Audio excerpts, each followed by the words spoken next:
За энд идеологиудын ялгааг өнөөдөр тайлбарлаж хоорондоо нь ялгаж ярив. Дандаа монголоор хэлээ явчих.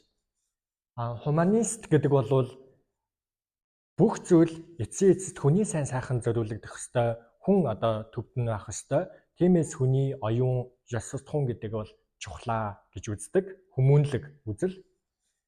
Стоик гэдэг бол сэтгэл хөдлөлтөө авталгүй, хувь тавилан хүлээн зөвшөөрч амар амгаланд хүрье гэж үздэг. Hedonist гэдэг бол амьдралын утга учир бол эцсийн эцэст аз жаргалыг мэдрэхэд, аз жаргал идэлхэд оршдгоо гэж үздэг. Таашаалыг эрхэмлдэг үзэл. Нихилист гэдэг бол амьдралын утга учир ёс суртахуун гэж байхгүй, утгагүй, ямар ч утга учиргүй гэж үздэг. Экзистенциалист гэдэг бол амьдралынхаа утга учирыг би хинбэ гэдгээ хүн өөрөө бүтээх ёстой гэж үздэг. Социалист гэдэг бол хөдөлмөр нийгмийн өмчн бүх нийтийн сайн сайхны төлөө байх ёстой учраас тэгш хуваарлагдах ёстой гэж үздэг. Утилитариан гэдэг бол хамгийн олон хүмүүс хамгийн дээд хэмжээнд ашигтай байх нь хамгийн зөвөө гэж үздэг. Альтруист гэдэг бол бусдын сайн сайхан нь миний хувийн эрх ашигаас илүү чухал шүү.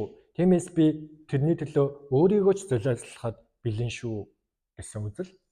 Идеалист гэдэг бол материаллык байдал, бодит байдал ийм конкрет зүйлсээс илүү итгэл үнэмшил, үнэт зүйлс, оюун тэр идея илүү чухал шүү гэж үздэг. Реалист гэдэг бол юмсыг байгаагаар нь хүлээн зөвшөөрий, бодит байдлал хамгийн үнэн зөв гэж үздэг. Прагматист гэдэг бол үр дүн чухлаа, юу үнэн зөв бэ гэдэг нь тухайн зүйл эцсийн эцэст хэрэг амьдралд хэрэгтэй юм, ашигтай юм гэдгээс хамаарна гэж үздэг. Фаталист гэдэг бол нэг хувь үний хичээл зүтгэл оролдлого ямарч нэмэргүй. Яагаад гэвэл хүн бол тэртээ зурсан зураг, үржичлэн бичигдсэн тавилан төөрөг заяагаараа амьдардаг гэж үздэг. Мистик гэдэг бол далдын ухамсаргүй бясалгалын хүчээр үнэнд оршдог. Тэнд л одоо үнэн бий гэж үздэг. Коммунист гэдэг бол ангигүй нийгэм, төргүй нийгэм, тэгш бус байдал, устсан нийгмийг бий болгохыг зорддог. Либертариан гэдэг бол төрийн оролцоог хамгийн бага байлгаж, хувь хүний эрх чөлөөг эрхэмлдэг үзэл. Марксист гэдэг бол тэгш бус байдалд төвлөрөөд түүхийг ангийн тэмцлэр тайлбарлаж коммунизмд хүрэхийг зорддог. Капиталист гэдэг бол хувь хүний эрх чөлөө бий болоход хүн өөрөө хүчин зүтгэж хүрч чадна. Тэрний тулд хувийн өмч, хувь хүний тэр эдийн засгийн эрх чөлөө, жинхэнэ эрх чөлөөг нь хангаж чадна гэж үздэг. Анархист гэдэг бол ерөн төргүүгээр, хуйлгүйгээр хүмүүс өөрсдөө зохицоод зохион байгуулалтанд ороод амьдарчиж чаднаа гэж үздэг. Тоталитариан гэдэг бол улсыг, нийгмийг, соёлыг үргэлж төр бүрэн дүрэн хянаж байх, удирдах байх ёстой гэж үздэг. Националист гэдэг бол тухайн улс, ард түмэн, соёл бусад улс үндэстнээс илүү шүү. Тийм учраас бие даасан байдал чухал шүү. Тусгаар тогтнолоо хамгаална шүү гэж үздэг.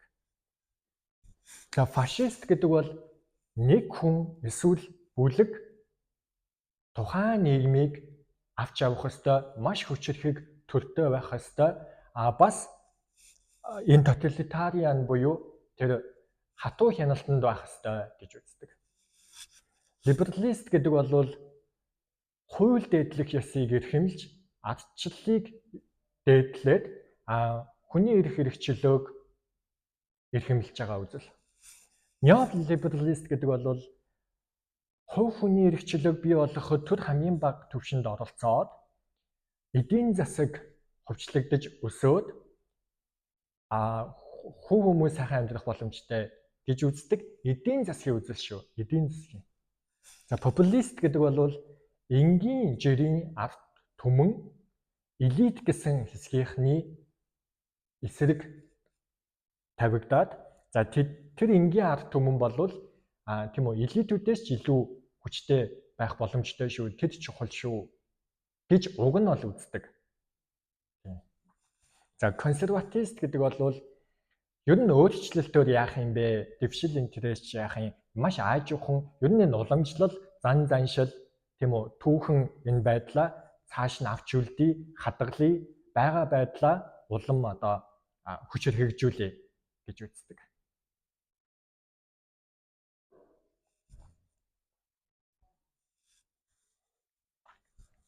Хоёрыг нэмчээ. Феминист гэдэг бол эмэгтэйчүүдийг дадлаад байгаа тэр тогтолцоог эсэргүүцэж тэмцдэг эрэгтэйчүүд гэсэн эрэгтэй хүмүүсээс ялгаагүй нийгэмд эрэгтэй шанарах ёстой гэж үздэг. Environmentalist гэдэг бол тухайн хүрээлэн буй орчин байгаль дэлхийн аюулгүй байдал нь эдийн засгаас илүү чухал шүү. Тэгээ эдийн засгийг бодоод бити байгалыг сүрүүлээд бай гэж үздэг.